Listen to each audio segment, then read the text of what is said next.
Hey everyone, Crypto Mang here. Just got this guy up and should be ready for me to go ahead and flash the BIOS, all that good stuff. But before I put it up on my shelf where I'll never be able to get to it again, I thought I'd go over a few things with you. Just some of the specs on what I've done here. Let's see, so we know those are 1070 Founders cards. I've got 1600 EVGA SuperNOVA 1600.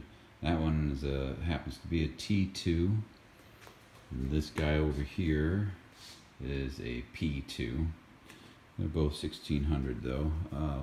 Actually, I think I'll just go with the P2s from now on. Save a few bucks, and really the extra energy that it may waste, I'm not going to notice that.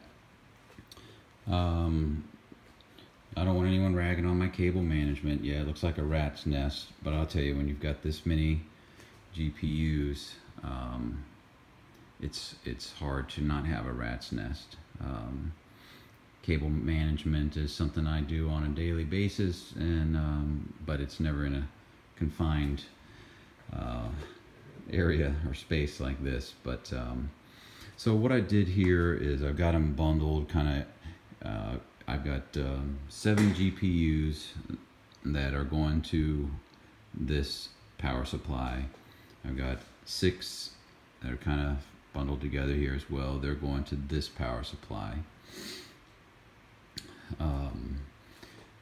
I don't know if this was the right way to do it or what, but if someone wants to chime in, please do. But so when I power these guys up here with these, this, I guess that's an 8-pin. I think it's 8-pin, but it's got this extra little 6-pin off of it.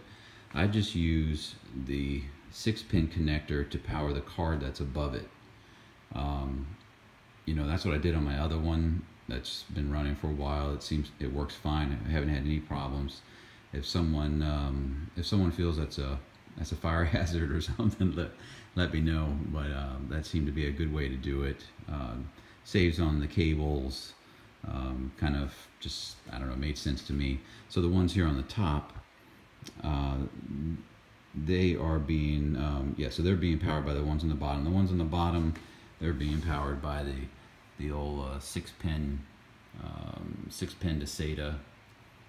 Goes over to here, and so that's the way I do it.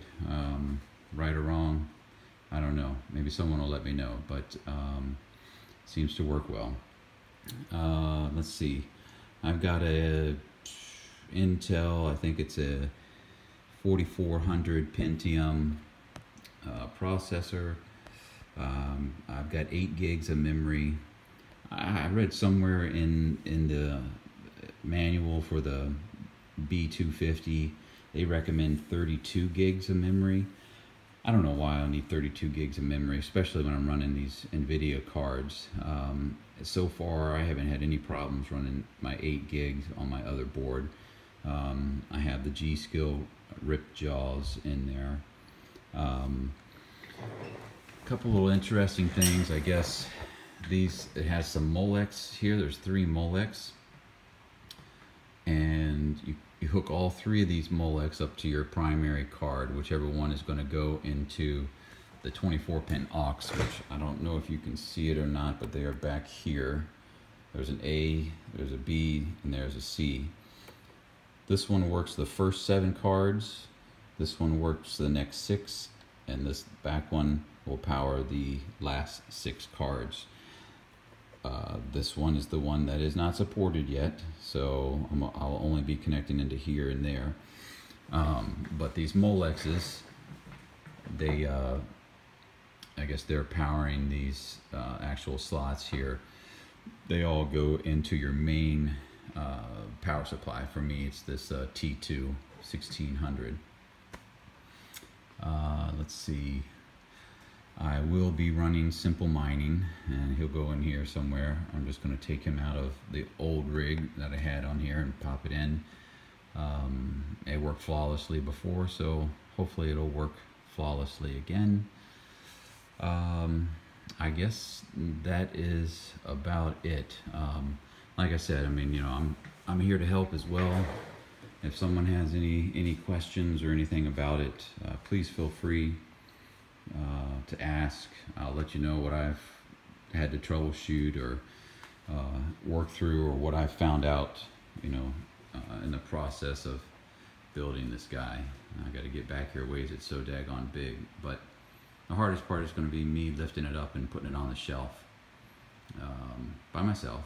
And I will say that this rig right here is probably, oh, I don't know, it's probably 60 pounds or so right now. And so it's a little bit of a beast, but you know what, as far as I'm concerned, I won't have to move it for a good while. It's made of wood.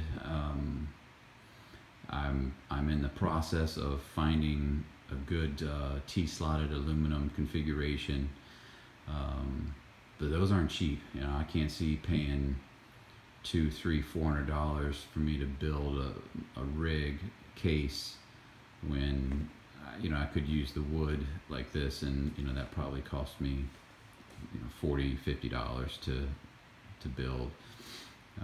But I may do one just for grins and giggles and see how it goes, and go from there. But all right, well, I guess that is about it. Again, if you got any questions, hit me up.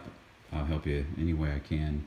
I'm by no means an expert. This is maybe my 4th or 5th rig that I've built, but it's new because I've always used the Z270s, which you can kind of see back there. I've got a whole stack of them that I'm going to be probably selling now, because I am switching everything over to this board, and I'm switching all my regular 8 GPU rigs to these 19 GPU rigs.